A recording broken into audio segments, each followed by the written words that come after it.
comment to start the morning with. Okay, cool. So you guys can see my screen, right? So last time we talked about deep neural networks, how we do backpropagation, optimizing the loss. So we started from the very beginning, formalizing deep learning as a matrix factorization problem.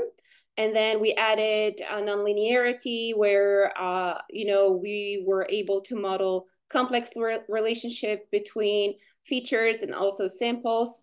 And we have seen different examples. So today I'm going to just go through different simple examples and ask some fundamental questions about deep learning neural networks. And we're going to start with this example.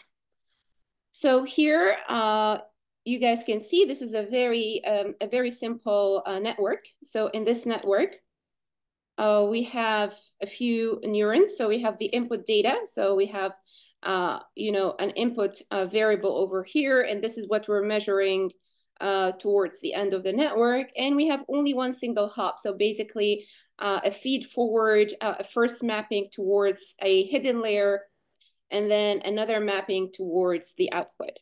Okay, so we have two mappings here. So if we take this network, this simple network, and we try to express the final output here as a function of the previous layer. So we're going to, go backwards in the network and do our operations.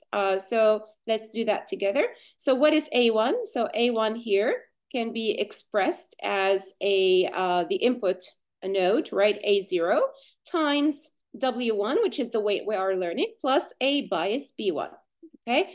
So this gives us the response right here, A1 stored in this node. So this is, as you guys know this is a simple network that is a linear network, okay? So we don't have any non-linearity here. So everything is linear, and you can see that through this weighted linear combination of the learnable, weight and biases over here, okay? So now next, what we do, we take this input. So the input now is the next node. So we consider A1 as input, and we map it through this edge.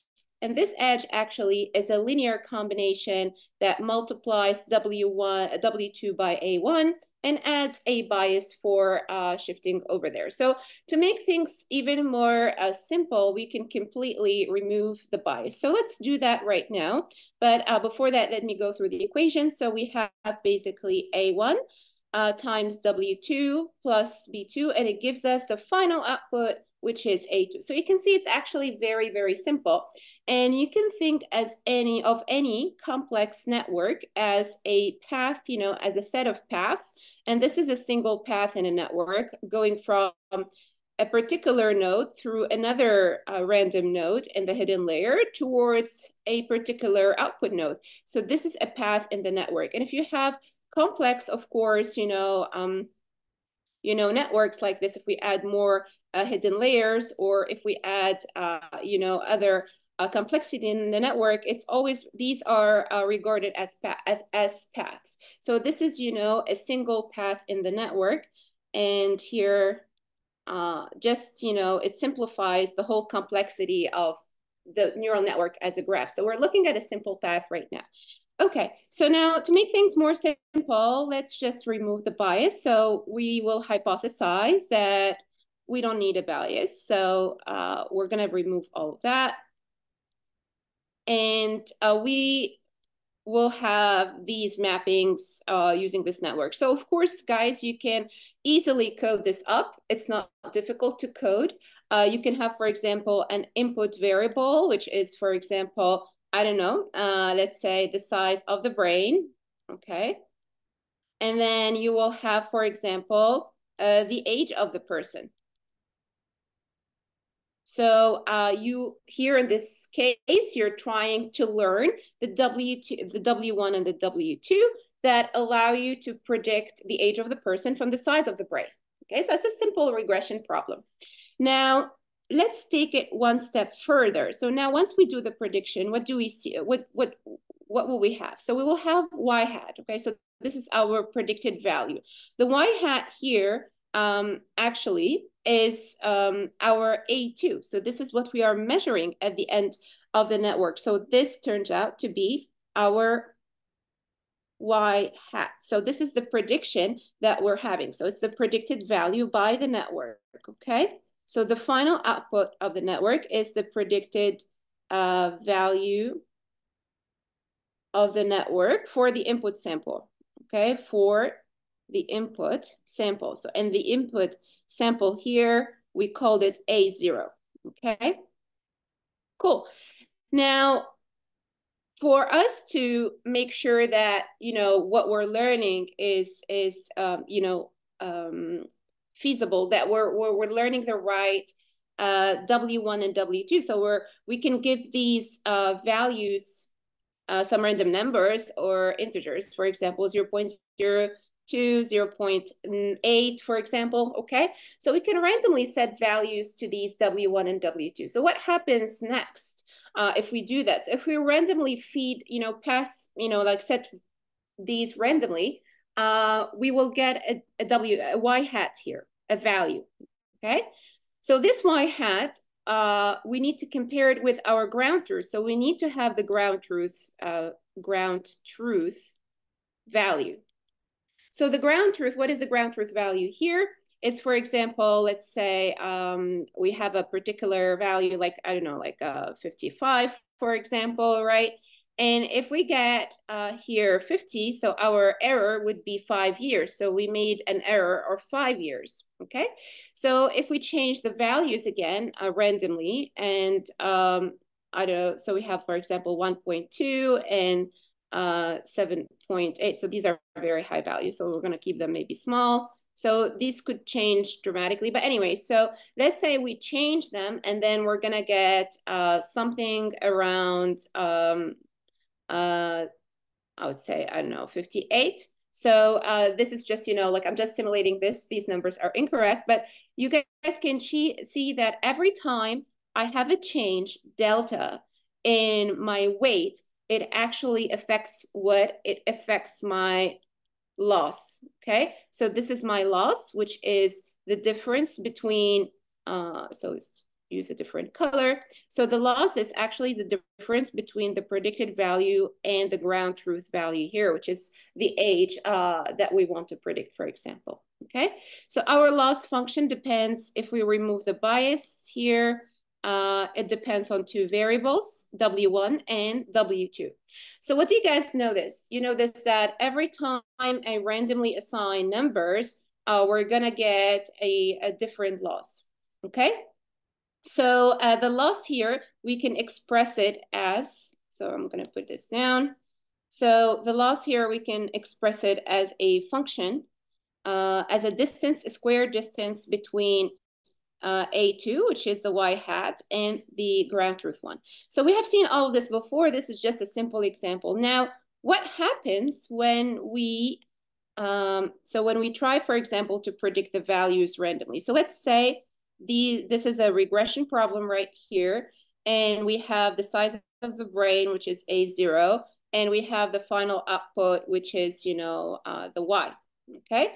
So in this case, if we plot the, if it's we have here a linear regression, so we hypothesize we have maybe a distribution like this, and every time I randomly, so ideally we would have something, so let me just drop the ground truth. So we try to fit this, you know, we try to kind of fit this data. And as we optimize W1 and W2, we find the perfect W1 and W2. What happens? We get the nice fit to the data, all right?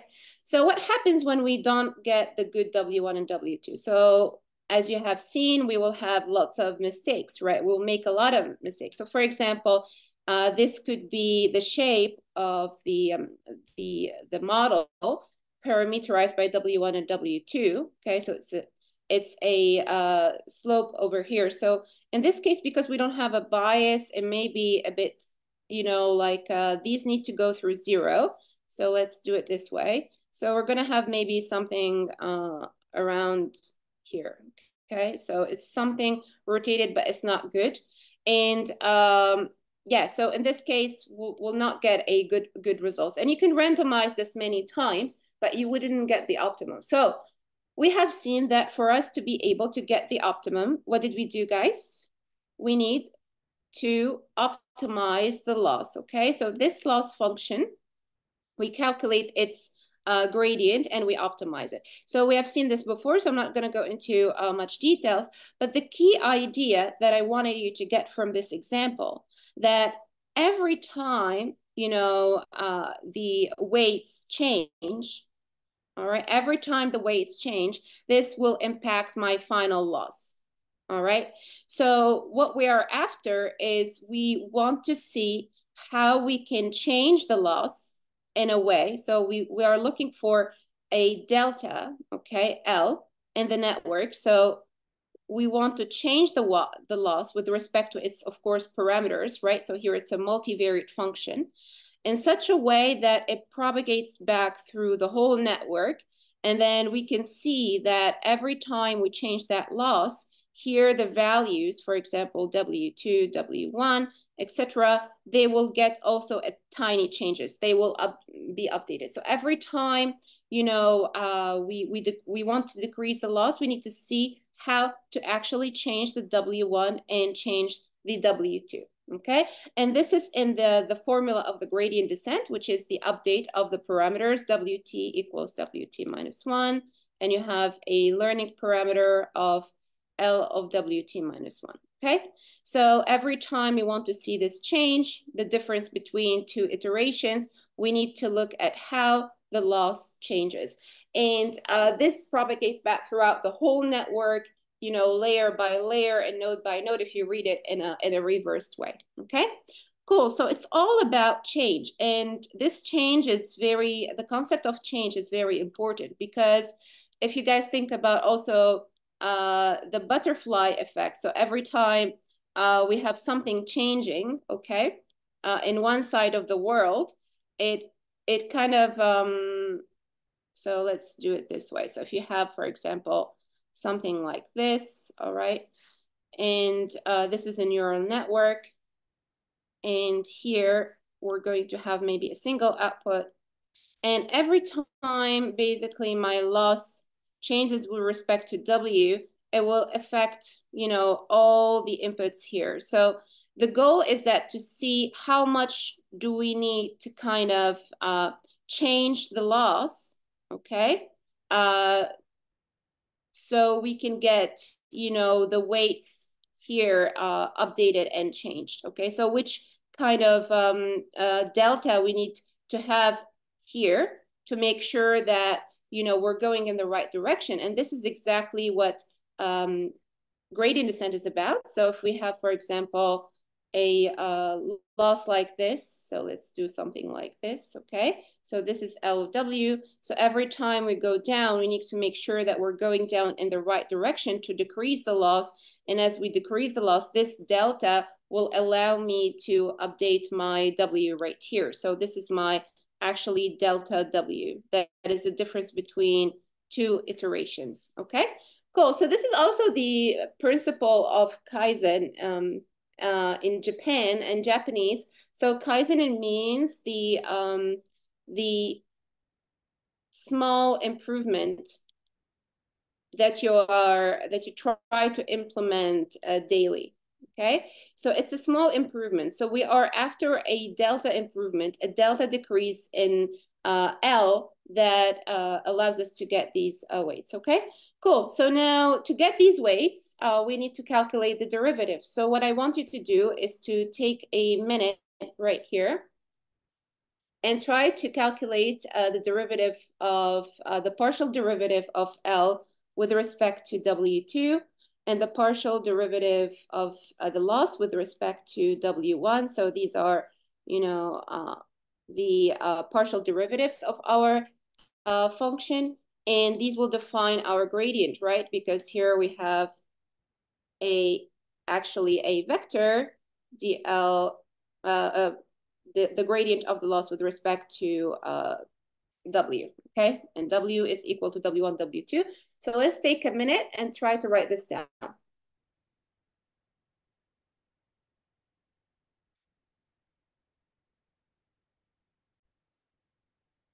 Okay, so let's write this down. So here you can see in these two equations, so dl dw2, dl depends on a2, so we're gonna divide it by a2, and then we use the chain rule, a2 dw2.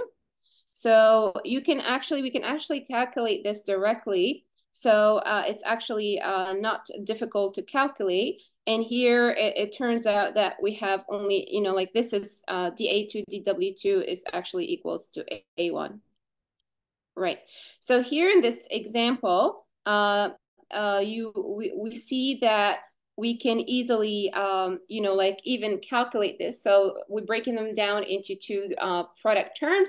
And this is, using the chain rule because W2 actually depends on, L2, sorry, depends on A2. So L depends on A2 here, right? On the loss, and this is the loss function. So we need to express it as a function of something we know. So we derive it with respect to L2. So A2, sorry, so I'm confusing all things here.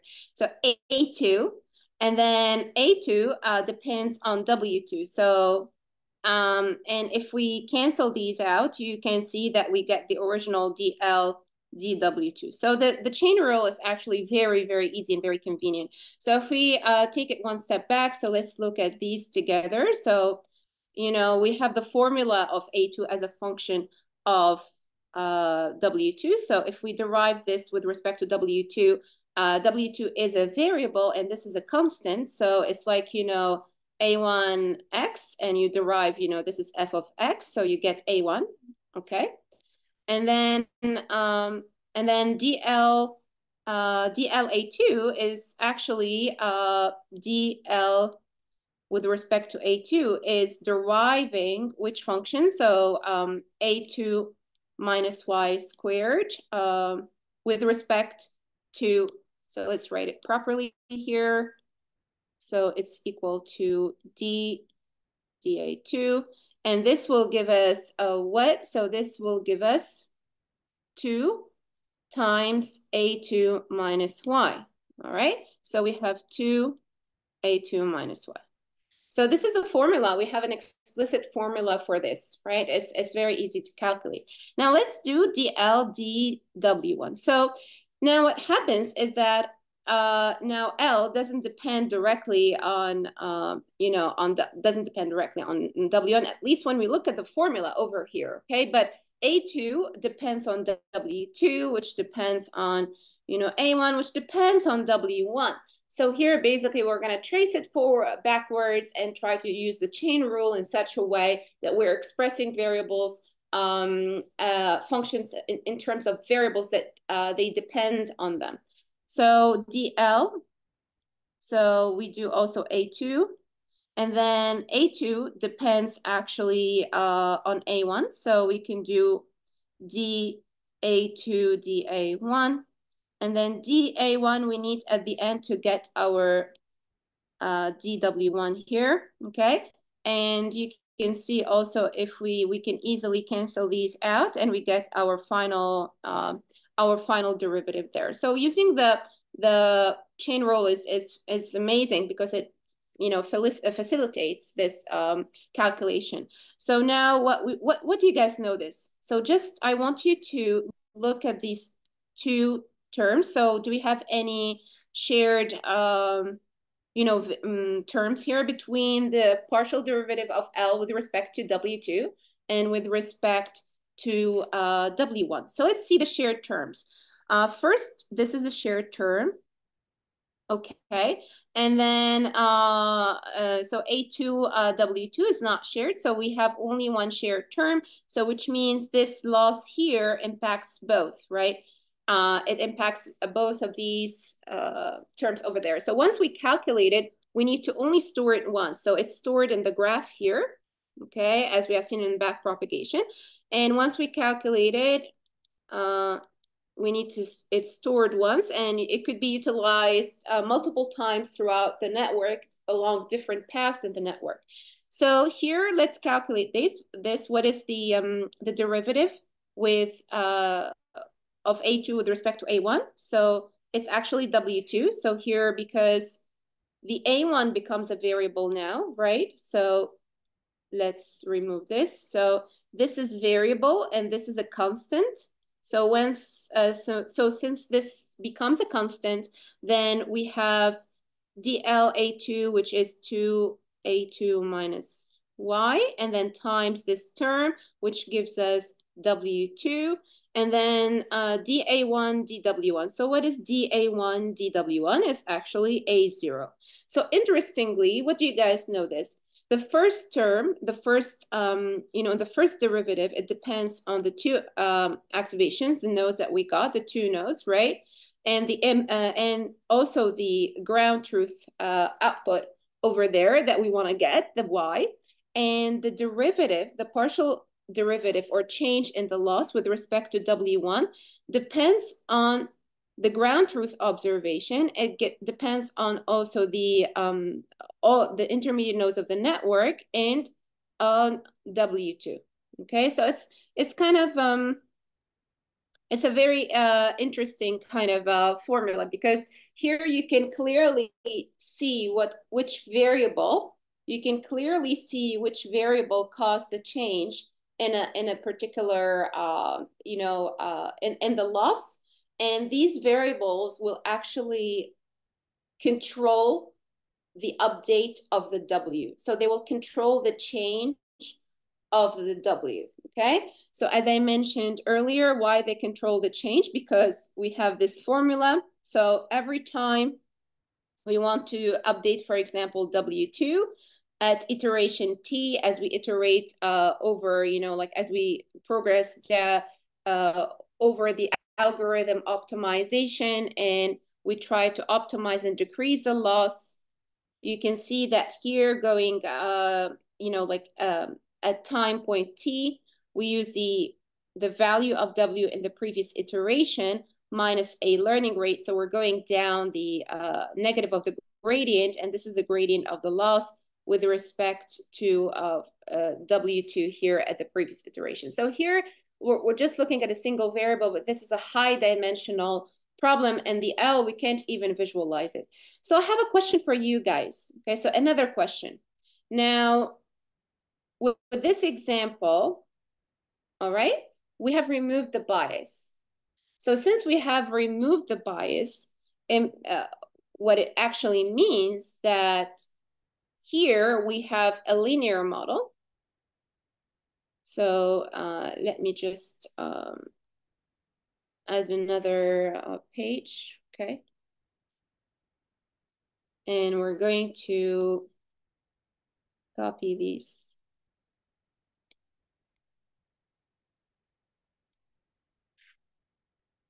So, all right, so we're talking about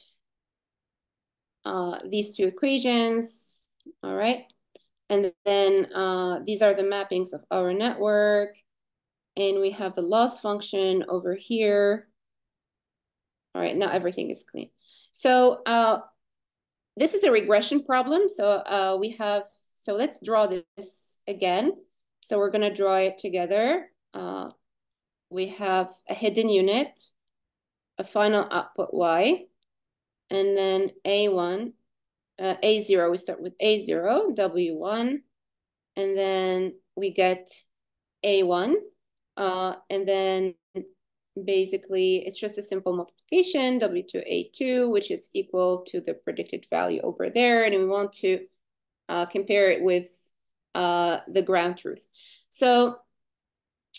So this is a regression problem. It could be a regression problem. So if it is a regression problem, let's draw this again. So what is happening here if we don't have a bias? So let's say if the bias is 0, so we have B1 equals to 0 and B2 equals to 0.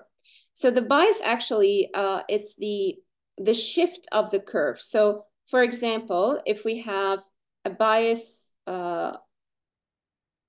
every time, so, okay, so it's not working. So every time we have a bias of 0, it means our point here, 0, 0, needs to be on the hyperplane or the linear model line. Okay, so every time we find a solution, the solution needs to go through 0. So if we have, for example, a distribution like this, so because it's a linear model, so this is actually the slope. So we control the slope by the W's, and the slope is actually this kind of angle, right? Now, what happens when we have a data set that is not centered, that is not around 0? So if we have, for example, something like this, okay? So, and if we want to fit it, maybe this is not a good example. So let me just draw an example that doesn't fit that. So we have maybe something around here. Okay. So you guys can see that every time for each W1 and W2, if you simulate many random values, if you plot from random distributions and you randomly put values right here, what's going to happen is you're going to just go through, because the bias is 0, you will only find a solution that goes through 0. So you're forced to go through 0. So if I find a solution that is close to 0, it will be maybe something around here, and it's not good. So you can see that actually this does not fit this, a model that is parameterized by W1 and W2. The optimum that we found is not good. And this is because we have a shift in the data. Okay, so the shift, it means that the data is shifted here to the left. So we need to kind of have a bias to change this coordinate 0, 0 to B1, and we have B2. So if we include the bias now, right? So if we add the bias, this will give us some flexibility of shifting the line. And if we shift the line, we just need to have the right angle first. So we have the right angle. So if we have the right angle is actually something around here, okay? So something around there would be like this. So this is the right W1, W2, but if we put it here, you guys can see that it doesn't go through the data. So we need to kind of shift it up. And as we shift it up, right, with the B1, B2, we get the nice fit. And this is why the bias is actually vital, okay? So it's important to have biases to be able to account for these shifts in distributions. And in that case, we will have B1 and B2. And also the loss function, we need to optimize it with respect to, so we have W1, W2, and B1 and B2. Okay, so remember, guys, when we had SVM and also at the beginning of this course in the first lecture, we used the compact form, and the compact form where we put the bias on top, right? So we can put B1 and W1 like this. We can stack them. And this is, a compact form W2 tilde. We put B2 just for the sake of simplicity and calculation. So it could be embedded in the vector, okay? So great, so I think now you understand why we actually may need the bias in these models. Now, I have another question. So far, what we have seen is a linear model, okay? So our model is beautifully linear. Everything is, can be calculated using, vector and matrix multiplications. But what if we have some nonlinearity? So let's look at this case. So we're going to use the same model here. So now we have this model, okay, duplicate. And let's see what happens, okay? So what happens when we have something like this? So now we have the biases, as I mentioned, so we can shift. We can get a good slope. But let's say that the distribution of the data, the input and the output, the difference between A0 and A2, we have something like this. All right. So what is happening here? You guys can see that the data, the relationship between the input and the output is nonlinear. So when the relationship is actually nonlinear, okay, so you try to fit in a model over here. So when you try to fit in a linear model, your linear model, even if you shift it, you're going to end up with something like this maybe. That fits partially the data. It doesn't fit the whole data. So your optimal W1, W2 star, so that's the optimum. And let's put tilde, including the biases, okay? So it includes the biases here, is not good. So if you look at the loss function and you think about this in terms of the loss landscape, so here, of course, it's the input A0, and this is, the output A2, which is, the Y, right, that we want to measure. So let's do the L of W is the vector that has all these, it's this one, okay? All right, so then we put the W, and let's say we can plot the function as the loss function, so something like this. Or maybe I need to create something better. All right, so let's say this is the shape of the function, right? So when we try to fit in a linear model, we're going to end up with a very with a local optimum, like maybe something around here, which means the loss is still very high.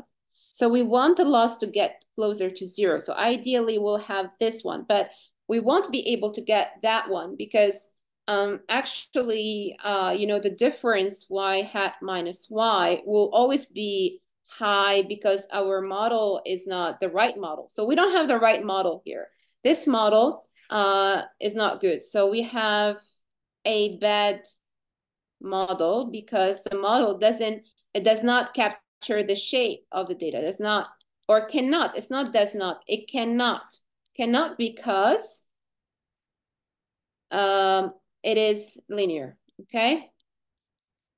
So to solve this, we can introduce nonlinearity. And to introduce nonlinearity, we can introduce an A function right here. And this A function is what we call the activation function. Okay, so basically this function is a nonlinear function that takes in the A0 W1 plus B1. So if we call this Z1, okay, so this is a linear combination. And then we basically calculate A1 as an activation of the input Z1. All right, so A1 here is the output of an activation function.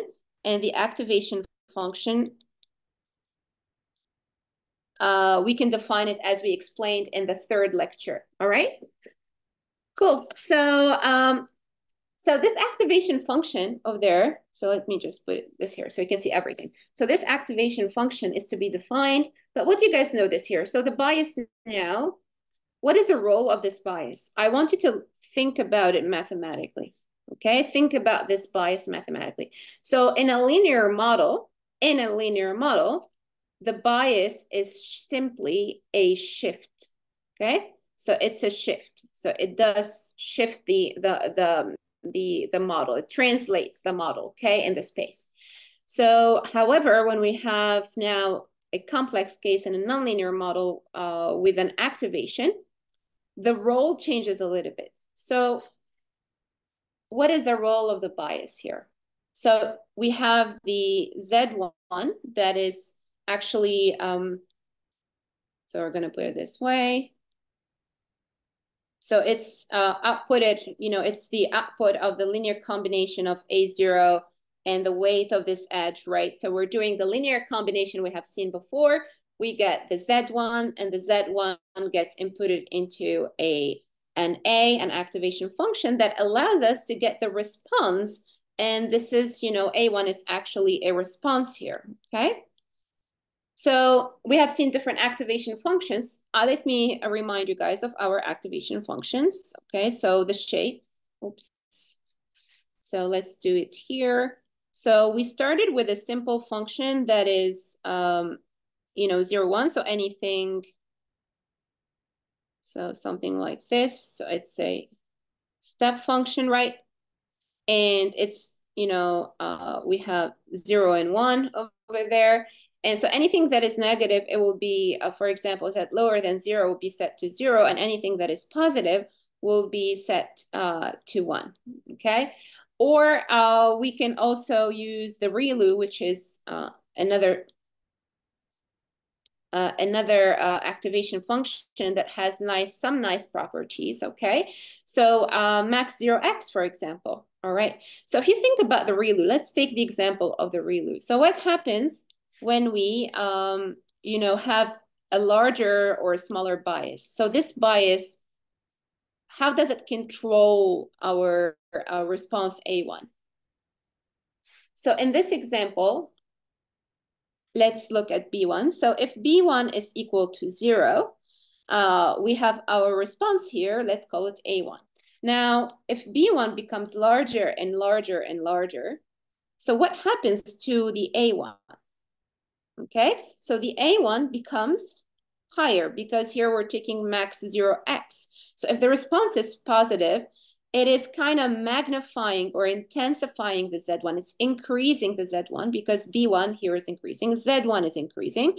If Z1 is increasing and it is positive, we're going to take the maximum value. So basically A1 is increasing. So the output of this first layer, okay, becomes heightened, okay? So it magnifies the output of the first layer. So A1 becomes larger, and then we input it to the next layer. So this bias here is a magnification, is a magnifier of responses, or, like of the response of the network or the activation of the hidden units, okay? So if you want to magnify it, you give it a B2 of, for example, I don't know, 1.5. If you want to tone it down, you give it a B2 of, for example, 0.01, right? So these are values that the network will learn depending on the final output and depending on the loss that we want to optimize over here. Good. So now let's look at this all together. So here I'm going to actually remove all of these. So I wrote this down. And I want you guys to, okay, so you should, if you're watching the video, you should not rewind back. You should write it yourselves, okay? So here we have now a nonlinear network. And this is our, I'm gonna just put this down so we have seen this principle. All right. Cool. So in this nonlinear network, we have more complex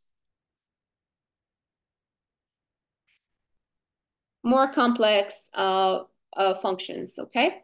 So first, we have the Z1. Z1 is a linear combination. So we do linear combination here, or linear, yes, summation by and multiplication. So we take the bias and we add it up to W1, the weight of this edge multiplied by its input node, etc. So you know all of this. Now we have also A1, which is the activation, that the response to the activation or the output of the activation A applied to Z1. And we repeat that again. So now we have Z2, that is a linear combination of A1 and these two, okay?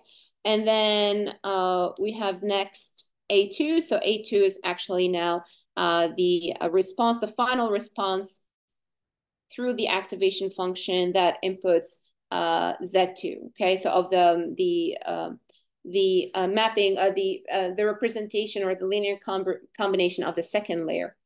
The loss function is the same. So what I would like you to do here, guys, is to take also a few minutes and try to write these down. So I want you to start with DL, DW2, and then DL, DW1, and write them down using this graph, and also by paying attention to these dependencies and these functions of our network.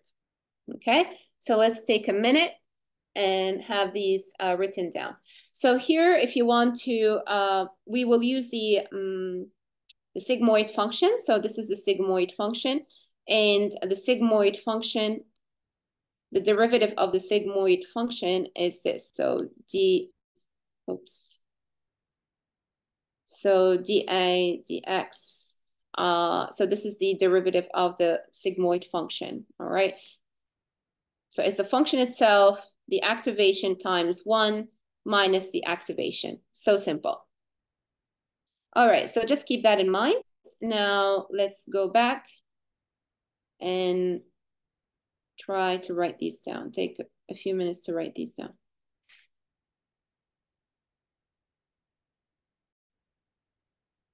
Okay, so as I mentioned here in this network, there's actually a Z2 over there. And there's an activation function here that leads us to the final A2. So the activation can be stored inside if you want to think about it as an activation over here, right? And then the Z2 is actually the output of the linear combination of that current layer using the previous node, okay? So let's do this together. So here we have DL, and DL actually depends on what? On A2. So DL A2, right? And then DA2 depends on Z2, DZ2, and then DZ2, DW2. All right, so you guys can see that, so here beautifully also we have, I'm gonna use different color. We have these terms over here, right? And the DL right here, so all is good.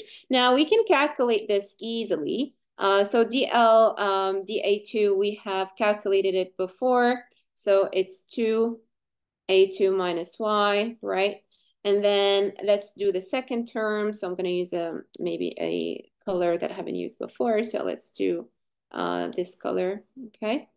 So DA, so DA2, there was a 2 missing here, sorry guys. DA2, DZ2 is like basically deriving this function with respect to this Z2, which is a function of Z2. So that gives us this actually, okay? It's the activation of Z2. So A Z2, 1 minus A Z2, right? So this is this term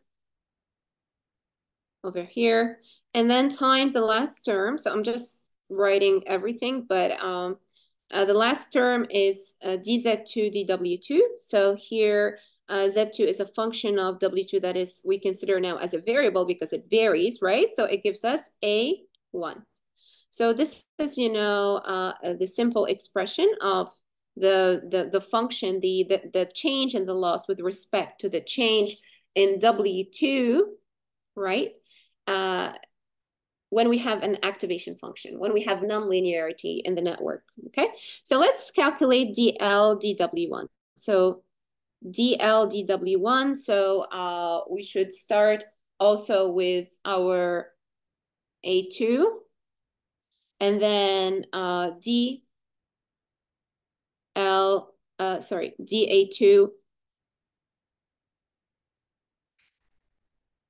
DA2 depends on, we have it here on Z2, okay? And then we can do DZ2 DA1. And then we have DA1 DZ1. And then, so you can see, guys, I'm going backwards like this, okay, through the network. So this is basically the rule of actually the back propagation that we have done last time. And DZ1 DW1. Okay, cool. So we have all the rules that we need, and this is the first term, and all the others, they do cancel out through this chain rule. So now let's, what do you guys know this? So let's look at these two formula here. First, what are the shared terms? We have these two are shared terms. Okay, so they are the same. Now, the rest, do we have any other shared terms? No, we don't. Okay, so now we need, we have already calculated this in the previous, if we start by calculating this partial derivative, so we have this, so all is good. Now let's move to the next term, Z2, Z1, Z2, A1. So here, this is W2, right? So we're looking here. And then DA1, DZ1, so it's the same thing. It's the this formula, but we will put Z1 over there, okay? So we can write it down also, so it's the same, so it's easy. And then DZ1, DW1, so that is right here. W1 is fixed, it's actually variable, sorry. So we take the coefficient A0. All right, so we have calculated the loss, and this is, basically the rule of the back propagation that we applied through all of this and through this network, and you can see that we can easily get the loss here at the very end with respect to the first, input node A0, all right, which is this one. All right, so it's not actually difficult. If you follow this through step by step, it's actually very easy. Now, let's try to add more nodes to our network. So here, this is a single path, as I mentioned, in a network, a single path. So what if we have multiple paths, which means what if we have, for example, multiple outputs or multiple inputs and multiple hidden units? So let's look at this example. So this is the example that we have here, and we have added more nodes. So now basically what we have studied earlier, guys, I want you to think about it, is this path, okay? So we have A0, W1, A1. Of course, there is a B somewhere, hidden somewhere. Okay, so we have a B1 here, and we have a B2, a bias over there, and A2. So this is actually the example that we have studied earlier. Now, this is a single path in the network. So now we want to look at all possible paths, and we're going to calculate the gradient of the loss with respect to W2. And then now what we have actually multiple paths, and we have two outputs here, not a single output, and we have two inputs, which means here we have two, for example, features of the network, two measurements. So each sample has two features. So we have this is the set of our training samples, okay? So this is our X that we call X train usually, right? And these are the number of samples, N, and this is D features, and D is equal to 2. And we have two outputs. These are probability maps, probability values. So the Y, we have two classes. So class 1 and class 2. And the class 1 right here, if the sample, a particular sample, let's say this sample belongs to class 1, then we're going to have a high probability there. So we should have something like the ground truth label would be 1 here and 0 there. So if we want to predict something white hat, we may not strike a 1 and a 0 in a strict manner, but we will approximate them. So we may get a 0.8 and maybe a 0. I don't know, like 2 over here. And this will give us, the class which has the highest probability over there. All right, cool. So now let's look at all of this together. So how are we going to calculate the loss, with respect to W2, and then we have all these connections here, and also with respect to W1, and we have all these connections over there. So now it's not a single path, but we do have actually multiple paths. And we do have 6 paths here, okay? So 6, okay? All right, so actually the idea is very, very, very simple. It's not too difficult. So first, we calculate, you know, for each output node. So here we have the output node, all right? So let me just take a different color so we can follow this through. So for each output node, we calculate its derivative with respect to W2. So this is exactly what we have done before. So we calculate this term for each, you know, for each of the, you know, like output node, and we multiply it by dz2 dw2. So what is dz2 dw2? It's A1, okay? So dz2 dw2 is A1, so we multiply it by A1. So we calculate the derivatives, so which we have them, we multiply it by this node. And then we do the same for each path. So for each path, we're going to do the same. So here we apply the same formula for this node, right? And then we calculate the derivative and we multiply it by, you know, the value of this node. Okay, so which is now the A1, right? So this becomes the A1. So we just, you know, every time think about it. I want you to think about it in this way. Very simple. First, we applied it here. Then it's the same rule. We're going to apply it there.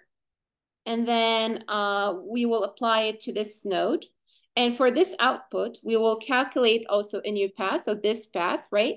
And then each one will be calculated independently. All right. So we apply simply this formula, but we apply it for every single path that we have here, or every single edge. All right. So we have how many edges? We have 6 edges in this example. Okay. So in the last layer, in if we call this layer 2. All right. Now for, this is what happens here. So basically, as I mentioned, so for the node 1, we take, so you think about it as one path. So we take, you know, node 1, and we calculate its difference. So we have it this way, and node 2, which is the second output, and we calculate its derivative with respect to all of these nodes. So these are easily calculated. And then next, what we do, we need to do the derivative of L with respect to W1. So now L, as you guys remember, is the final outcome. So that what we want to, L is right here. So it depends on A2. So the loss is right here. And we want to calculate its difference with respect to the original variable. So how are we going to make that jump? All right. So it's so easy, actually. So we apply also we keep on collecting, we apply the back propagation. So we keep on collecting the gradients. So here, what you guys notice is that, let's do this in this way. So we have actually, for each node right here, we have calculated 2 gradients. So these have been calculated over here when we did the derivative with respect to W2. So these have been calculated. So what we need to do, we need to sum them over. So if I call this, you know, gradient 1, okay, and gradient 2. So I'm gonna do gradient 1 plus gradient 2. So I'm collecting the gradients times, all right, and then times, and then we will calculate the gradient G3 here. So times G3, all right? So actually we can see this over here. So let's look at this together again. So we have, this is the shared term that we have already calculated. So which is, you know, like this term before we multiplied by A2. So it's G1 before we multiplied by A1 right here by this term, okay?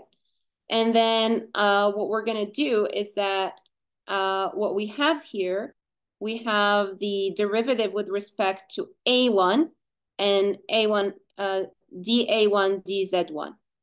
So dA1 dZ1 over here.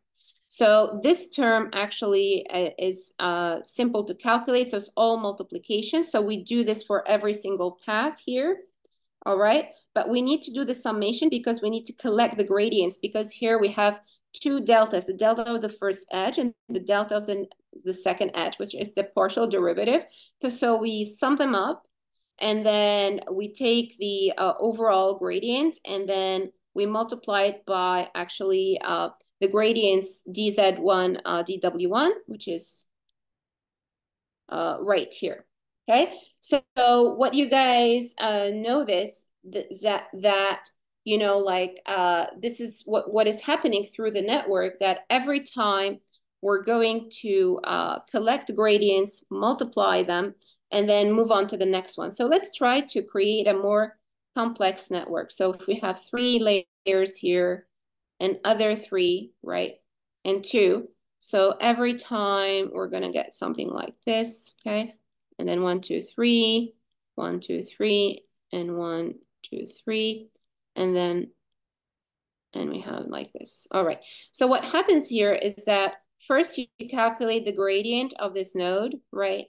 And then you do the summation because, and you multiply by the gradient of the next node right here, okay? So here is, if we call it G3 times G2, G1, G2, G1, G2, and then what happens that we have this for every single edge. So we have this here, okay? So now for this node right here, we need to sum over all of these. So I'm going to call this G3 prime. Okay, and then G, for example, 4 prime of this edge, and G5 prime. So this node will have G3 prime plus 4 prime plus 5 prime. Okay, because it has 3 inputs. And then we're going to multiply it by G6, which is this one, the gradient of 6. So, and you keep on doing that over and over again. So if I have, you know, other ones here, so you're summing, and this is what we call the gradient collection. Okay, so you're collecting gradients and, you know, in a stepwise manner, layer by layer, until you reach the beginning of the network. And by the time you reach the beginning of the network, you have the total loss with respect to that particular variable. So you have the total loss here. So this is the basic idea. And yeah, so you can see that there are 2 operations here. There is a summation and there is a multiplication, a product in the backpropagation, or in the gradient descent, in the gradient calculation through the network using the reverse differentiation mode. Okay, cool. So so I think, yeah, so that's that for this, you know, kind of quick lecture where we had some insights into you know, deep learning models, first starting with linearity, linear models with no bias, then introducing the bias, why we actually need the bias in a linear network, why we need the bias in a nonlinear network, and what actually the bias does in a nonlinear network. It has a completely different role here than the simple linear networks. And we also express the partial derivative of the loss with respect to the model weights. Now, one thing I wanted to think about, so even the backpropagation is still kind of good. You can see that if we have millions, so if we have millions of parameters, you know, you need to calculate the loss with respect to all these parameters and collect them, you know, W1 to DLW, D, and D could be of the order of 10 to the power, I don't know, X or something, right? So in this case, you know, the training will really explode. So that's something that we don't want to do, especially if you train for a single point. So you have your data samples, okay? So you have your data samples x1 to xn, and then every time you're feeding your data, if it has two values, right, through your network, and then to get your final predictions. So this is actually really costly, because every time you're going to, you will need to calculate this, and for all data points. So it's a lot. It's millions of derivatives to calculate for every single point. So over and over again for optimization. All right, because every time you need to go over this and repeat again to optimize. So it's not very practical. So one solution to that is what they call the batch-based learning. So let's look at this together, the last point to cover for today. So we have seen batch normalization, guys, but I want to explain it in a better way, or in a more intuitive and insightful way. So let's say we have our data points. So these are, maybe I can use smaller. So these are our data points. Okay. So instead of training on all data, which means, I feed this one by one to my network. So this is I'm going to take a picture of the network here. So we have a network, copy, and then paste here.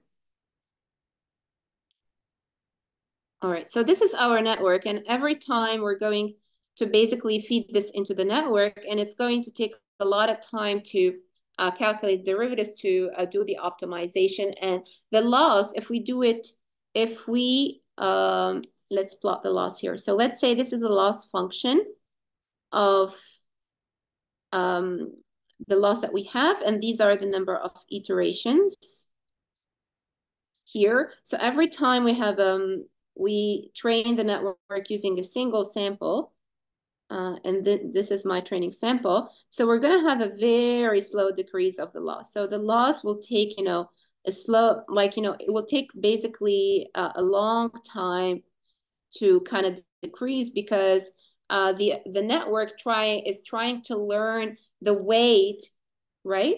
So this weight, what is actually happening, I want you to imagine it, this weight will change every time I give it a sample. So I will have a delta here of W1, if we call this W1, that is changing constantly. Every time I give a sample, the sample will affect that weight. So I'm going to give thousands of samples. These thousands of samples will affect this weight, will cause thousands of changes to this weight. So the network becomes hard to optimize, which means we don't know which W1 is best, because every time I keep on changing, this W1, or slightly perturbing it, depending on all these samples, okay? So, and each point here has its own stats. It has its own mean and standard deviation. So the statistics of each point will affect the W1, okay? So the feature values over here that we input. So that's not a good thing. Because as I said, it slows down the training. So one idea that can solve this is to split the data into sets or subsets, okay, of, using the same number of samples. So, and these we call them batches. So this is a batch. So here, for example, we have big N batches. So using big N batches, so think about it. Each batch will have its own kind of distribution of the data. So this is a distribution of this batch. This is a distribution of the second batch. We will have a distribution of the third batch, etc. So all these batches will have varied distributions, but the idea is that I will not calculate the gradient only for each point. So you calculate the gradient for each point and then update the W's, right? So this is not good. So the idea is that I will calculate the gradient. Okay, so this is the gradient for each point in the batch, okay? And then when I update, I will update according to the loss, you know, in that batch, okay? So the gradient of the loss, the average gradient. So we'll take the gradient of all these guys, we'll regularize them, we'll calculate their average, the average gradient inside the batch of the loss, all right? And when we take the average, now the update, it happens with regard to the average, so L of B, right? So this is a very nice idea, because now when we are updating the network here, this update doesn't depend on one point, it depends on the gradient, okay, on many points. And it is actually more stable, and it allows us to kind of look at how different, first speeding up the process, because now the gradient is, you know, like is more regularized. We can look, we're looking at more information, at more data, and looking at more data at the same time allows us to regularize the gradient. So if we have gradients like this of all these points, somehow we're gonna take the average, and the average may be something like here, okay? So this is the average of these points in the batch.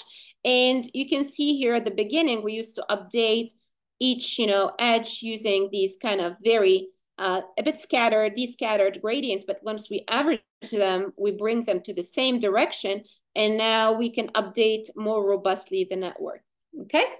So, so what happens with these batches? So there are pros and cons. So there is a good side of the story, and there is also a bad side of the story. So the good side of the story is that the loss decreases much faster. Okay, so we gain speed. So we gain speed. So what is the bad side of the story? The bad side of the story is that the distribution will vary of these,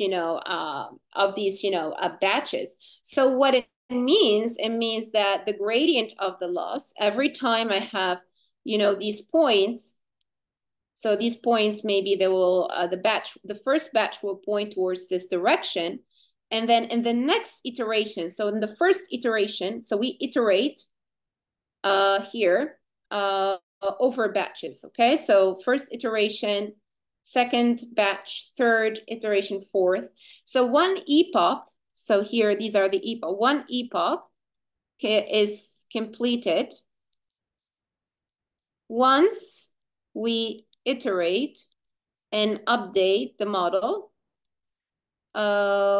over all batches. So one batch is equal to one iteration, okay? So this is very important. So here we plot the number of, so like we're having, for example, the iterations, and what you see is that going back to our story here, so we have the first batch B1, have second batch B2.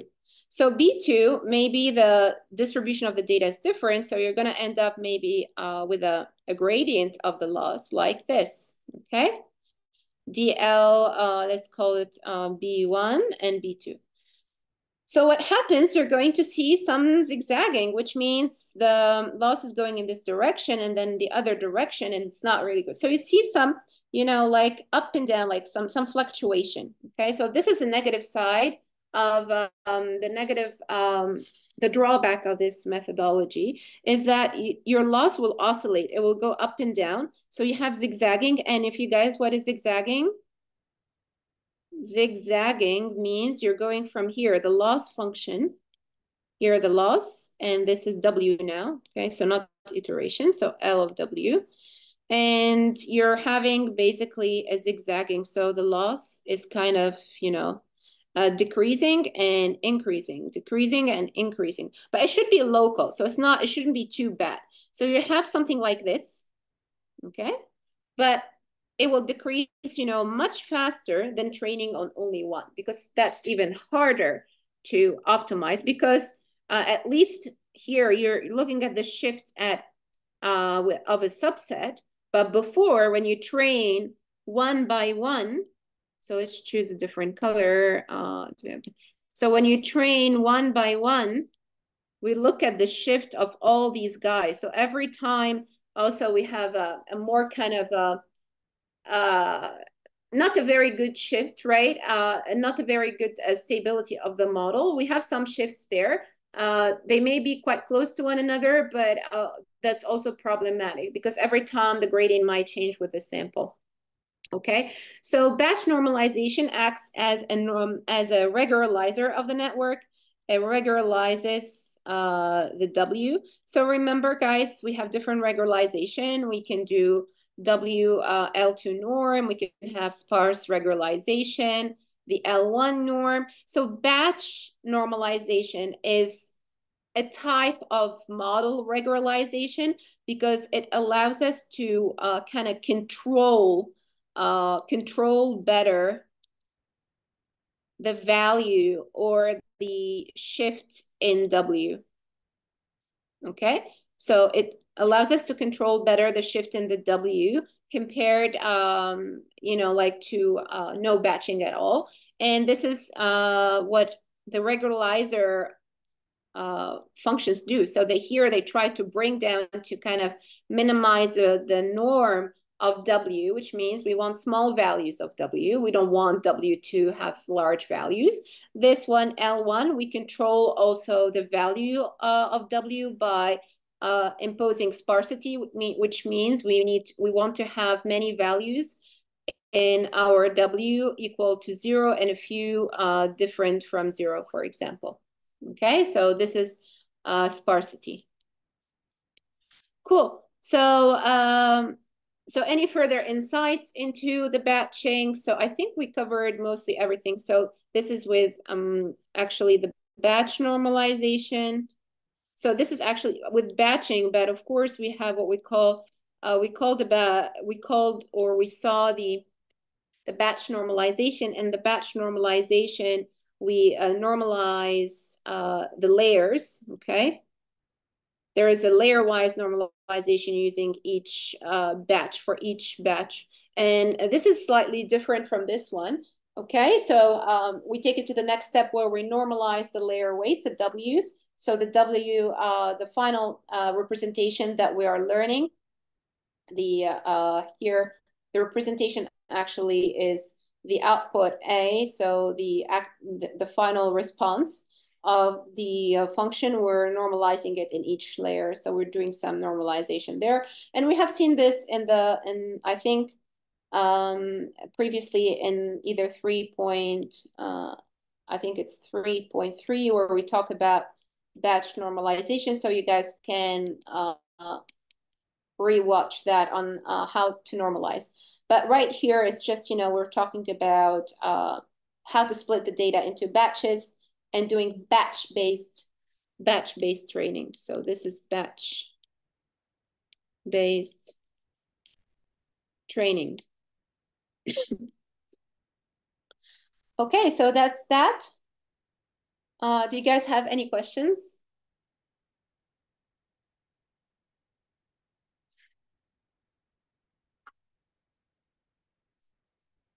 Clear. Okay, good. If you have any questions, guys, please let me know.